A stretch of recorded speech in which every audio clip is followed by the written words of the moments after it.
여러분 평온하신가요? 저는 이 평온이라는 단어를 굉장히 좋아해요. 종교적인 단어로 대체하면 샬롬 뭐 이런 단어가 될 것 같아요. 어렵고 복잡한 많은 시간을 통과하면서 이 평온이라는 게 얼마나 대단한 것이고 얼마나 감사한 감정인지를 새삼 알아가고 있어요. 평온하다는 이 자체가 너무 감사할 때가 있는 거죠. 은퇴하신 분들은 두 부류로 나누세요. 정말 은퇴 후에 정말 행복하게 사시는 분들이 있고, 은퇴 후에 너무 불행하게 사시는 분들이 또 있으세요. 그런데 은퇴하신 후에 행복하게 사시는 분들을 자세히 들여다보면 똑같은 공통점이 있어요. 오늘은 이것에 대해서 한번 얘기를 해볼게요. 이 은퇴하신 후에 행복하신 분들은 은퇴하기 전에도 마찬가지예요. 매일 하루에 규칙적인 루틴이 있냐 없냐는 그 사람의 품격과 미래지향적인 부분을 정말 예측할 수가 있어요. 그래서 하루의 루틴을 갖고 있는 거는 굉장히 중요한 것 같아요. 자기결정 이론에서는 인간이 행복하려면 자율성, 유능성, 관계성 이 세 개가 있어야 된대요. 그런데 이 세 개를 갖추려면 반드시 루틴을 형성하고 있으셔야 된다고 얘기를 해도 과언이 아닌 거예요. 여러분 그 아침에 일어나시면 친구 정리하시나요? 이 친구 정리는 굉장히 중요해요. 왜냐면 이 군대에서도 친구 정리 꼭 시키잖아요. 이 이유가 있는 게 하루에 대한 마음가짐을 다잡는 이런 예식 같은 거예요. 쉽게 말하면. 여러분 그 청소력 책 아시나요? 이 청소의 중요성이 잘 정리되어 있어요. 얇고 가벼운 책이니까 시간이 되시면 꼭 읽어보시기를 강추드려요. 제가 너무도 좋아하는 헨리 데이비드 소로의 월슨에 나오는 그 하루 아침의 시작의 중요성, 이 아침을 어떻게 맞이하냐에 따라서 이 하루가 완전히 달라진다는 거예요. 그리고 또 그것이 결국은 인생을 뒤바꾼다는 거예요. 제가 너무 아파봤었잖아요. 그래서 그 아침마다 주시는 그 감사함이 있어요. 정말 죽을 수도 있겠다는 생각을 거기까지 가신 경험을 하신 분들은 주위의 환경이 어떻게 요동치던 간에 그냥 그날 아침에 햇살이 비춰주는 게 너무 감사할 때가 많이 있어요. 그리고 이 하루와 아침과 남은 인생을 좌우하는 거는 정말 작은 습관에서 비롯된다고 헨리 데이비드 소로도 그렇게 얘기하고 있어요. 이 두 번째는 은퇴하시고 행복하신 분들은 좋은 관계를 계속 지속하고 계세요. 그 은퇴하시면 은둔하시는 분들이 있으시잖아요. 근데 그 은둔 사유를 들어보면 가장 큰 이유는 경제적인 이유예요. 그리고 퇴직하신 다음에도 사회활동을 액티비티하게 하시는 분들은 거의 보면 금전적인 여유가 약간은 있으세요. 그러면 금전적인 여유가 없는 사람은 사회적인 관계를 형성하지 못하냐? 이거는 또 아닌 거죠. 방법의 차이인 거죠. 그 정말 돈을 안 들이고도 사회적인 관계를 형성할 수 있다는 거를 저는 독서 모임을 통해서 정말 많이 제 나름대로 테스트를 해봤거든요. 그런데 정말 돈 하나도 없어도 여행도 갈 수 있고요. 돈 하나도 없어도 많은 취미 생활을 할 수 있다는 걸 알았어요. 그 독서 모임에 있는 분들이 재능 기부를 서로 하시면 돼요. 그리고 뭐 아나바다도 활동적으로 하시면 좋고, 또 여행 갈 때 차 있는 분은 차를 자원봉사 해주시고, 그리고 또 음식을 잘 하시는 분은 좀 음식을 좀 해갖고 오시고, 또 콘도를 싸게 빌릴 수 있는 분은 좀 콘도 좀 빌려주시고, 이런 식으로 하시거나, 또 지인 집에 놀러 가거나, 또 약간의 뭐 각자 있는 거를 좀 약간 이렇게 선물하시고, 뭐 이런 식으로 하시면 정말 즐겁게 사는데 돈이 필요하지 않다는 걸 제가 알게 된 거예요. 심리학자 셀리그만이 프리마 모델 그 행복의 5요소에서 가장 중요한 거는 관계라 그랬어요. 이 관계를 통해서 사회적 지지를 확보하는 게 정말 행복하게 살 수 있는 비결이라는 거예요. 그런데 이 관계라는 거, 그리고 내가 어느 사회적인 곳에 소속되어 있다는 거, 이거는 어찌 보면 그렇게 거창한 건 아니에요. 뭐 작게는 동호회가 될 수도 있고, 또 믿음 생활이 될 수도 있고, 또 취미 생활이 될 수도 있는 거죠. 본인이 행복한 곳에 거하는 것이 저는 가장 좋은 사회적인 지지적인 관계라고 저는 생각을 하거든요. 배우기를 멈추지 않는 거, 이거 굉장히 중요하다는 거죠. 그 캐럴 드웨이의 성장 마인드셋이라는 책이 있어요. 이 책 정말 많이 요즘에 읽으시더라고요.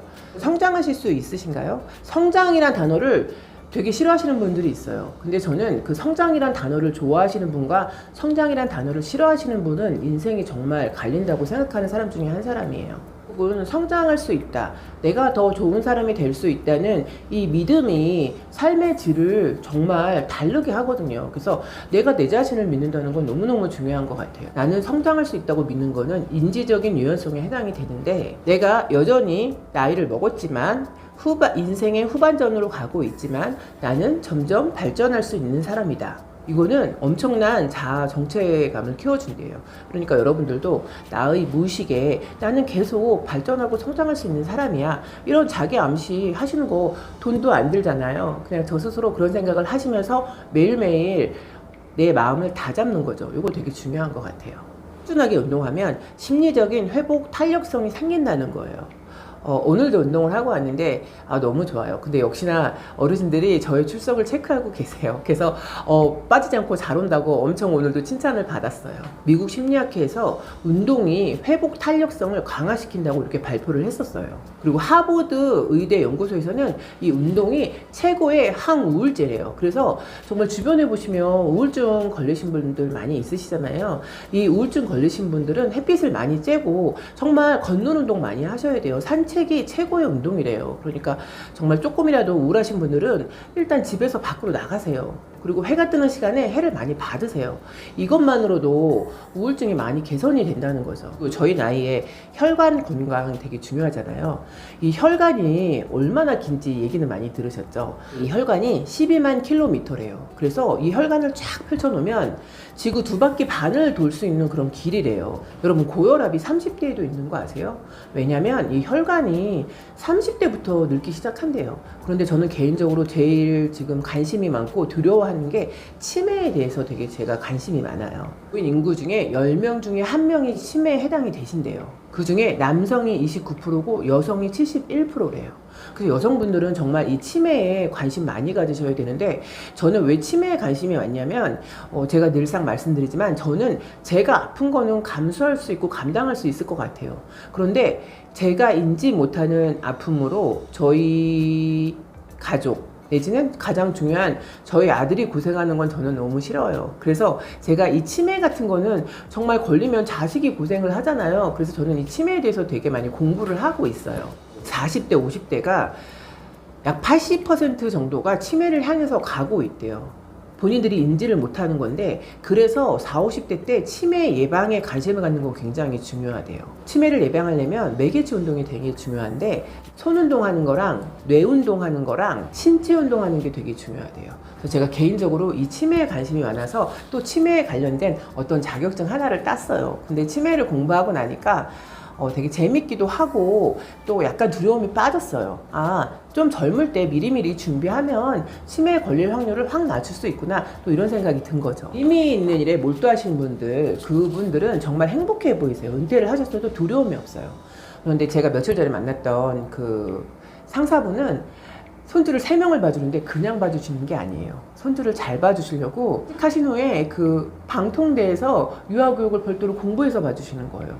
정말 제대로 봐주고 싶다고 하셔서 제가 그 영상을 막 봤는데 손주를 너무너무 재밌게 보시고 그 식판도 너무너무 예쁘게 해서 정말 유기농으로 직접 농사 지신 걸로 진짜로 그렇게 정성껏 해주고 계시더라고요.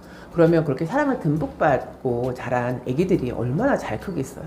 그 빅터 프랭클 죽음의 수용소에서 이 로고 테라피에서 빅터 프랭클이 그렇게 얘기했잖아요. 죽음의 최극한의 상황에서도 그 사람을 살게 하는 거는 의미라는 거예요. 삶에 대한 의미. 내가 존재하는 의미. 이 의미를 담고 있는 사람은 은퇴 후에도 너무너무 행복하게 살 수가 있는 거예요. 근데 그 의미는 나만의 의미예요. 내가 손주를 제대로 봐주는 거, 제대로 케어해주는 것도 삶에 엄청나게 큰 의미가 되는 거죠. 내가 누군가에게 도움이 되고 있다는 거는 너무너무 큰 행복감을 준다는 거예요. 그래서 저도 가끔 교회에서 이렇게 봉사활동을 할 때가 있어요. 그러면 저 혼자 너무 행복한 거예요. 봉사활동을 하고 오면 제가 엄청 선한 사람이 된 것 같은 기분 있잖아요. 엄청 의미 있는 활동을 하고 막 이렇게 저의 그 만족감이 엄청 높아지는 그런 체험을 많이 하고 있어요. 여러분도 믿음이 있으시면 교회에서 하시면 너무 좋고 믿음이 없으시면 사회에서 너무너무 좋은 봉사활동 많이 있잖아요. 그런 거 한번 찾아서 하나씩이라도 한번 해보시면 너무 의미 있을 것 같아요. 근데 왜 행복하게 사시는 분들은 이 경제에 윤택하신 분들이에요. 그런데 이 경제가 금액을 꼭 얘기하는 건 아니에요. 내가 먹고 사는데 크게 지장이 없으신 분들은 그것만으로도 감사하고 행복하게 생활하실 수가 있어요. 그런데 지금까지도 은퇴를 해서도 일하실 수 있는 분들, 소일거리를 하실 수 있는 분들은 너무너무 감사해 하시고 행복감이 엄청 높으시더라고요. 스트레스 너무 많이 받으시잖아요. 그런데 정작 스트레스는 발생된 그 스트레스 때문에 그런 건 아니래요. 이 스트레스를 내가 어떻게 받아들이냐, 이게 되게 중요하다는 거예요. 여러분, 스트레스를 그대로 받아들이시나요? 아니면 한번 쿠션을 주고 내 나름대로 해석을 해서 조금 스트레스 지수를 떨어뜨린 다음에 받으시나요? 제가 예전에는 스트레스 이상으로 해석해서 스트레스를 확 받아들였었어요. 그러니까 몸이 많이 상했었던 것 같아요. 그런데 지금은 스트레스가 다가오면 제 나름대로 그거를 삶의 의미로 해석을 해요. 그래서 스트레스를 제가 받아들이는 거는 거의 반 이하로 받아들이는 것 같아요. 그래서 사실은 제가 수술하는 것도 많은 분들이 걱정을 하세요. 막 기도도 해주고 계시고. 근데 정작 저는 너무 괜찮아요. I'm okay. 막 이러면서 얘기하는데 사람들이 안 믿는 거죠. 너 정말 괜찮냐? 그래서 나 진짜 괜찮다.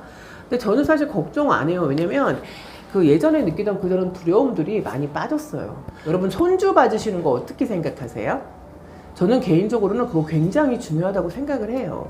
제가 여러 차례 말씀드렸지만 그 만 6세 이전에 부모와의 애착관계, 이게 안 되면 조부모와의 애착관계도 굉장히 중요하거든요. 그래서 저는 개인적으로는 돈을 벌래 자식을 볼래 그러면 저는 항상 돈을 포기하고 자식을 보라고 권고를 해요. 왜냐면 이게 그만큼의 여러 가지의 그 이상의 부가가치가, 굳이 이걸 부가가치라고 표현을 한다면 훨씬 더 많을 거예요. 그리고 아무리 개인적으로 성공하고 많은 재산을 득해도 자식이 제대로 안 크면 무슨 의미가 있겠어요. 그쵸? 그래서 저는 개인적으로는 자식을 내가 직접 키우는 거, 정 안 되면 손주를 내가 봐주는 거, 이거 되게 중요하다고 생각을 해요. 긍정정서를 유지하는 거 굉장히 중요하대요.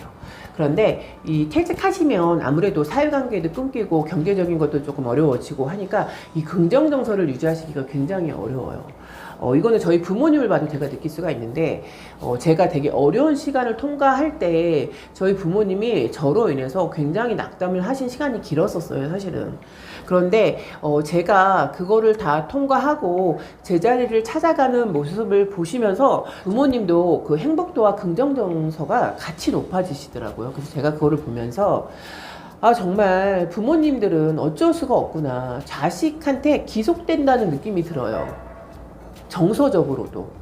그래서 정말 저희 자식들이 행복하게 잘 살아야 돼요. 그래야지 부모님들이 마음 편하게 잘 사실 수 있는 것 같아요. 매일 감사일기 쓰는 거, 이거 너무 중요해요. 감사일기에 대한 효능에 대해서는 많은 분들이 입증을 하고 계시잖아요. 우울증도 현격하게 감소가 된대요. 어느 분들은 그래요. 뭐를 감사할지 모르겠다, 이렇게 얘기를 하시는 분들이 있어요. 그런데 정말 저희가 너무 이 일상에 젖어 있어서 그런 것 같아요. 제가 아파 보니까 건강한 것도 감사하고, 제가 돈을 잃어보니까 돈이 있는 것도 감사하고, 이혼을 해보니까 행복하게 부부생활 하는 것도 감사한 거예요, 사실.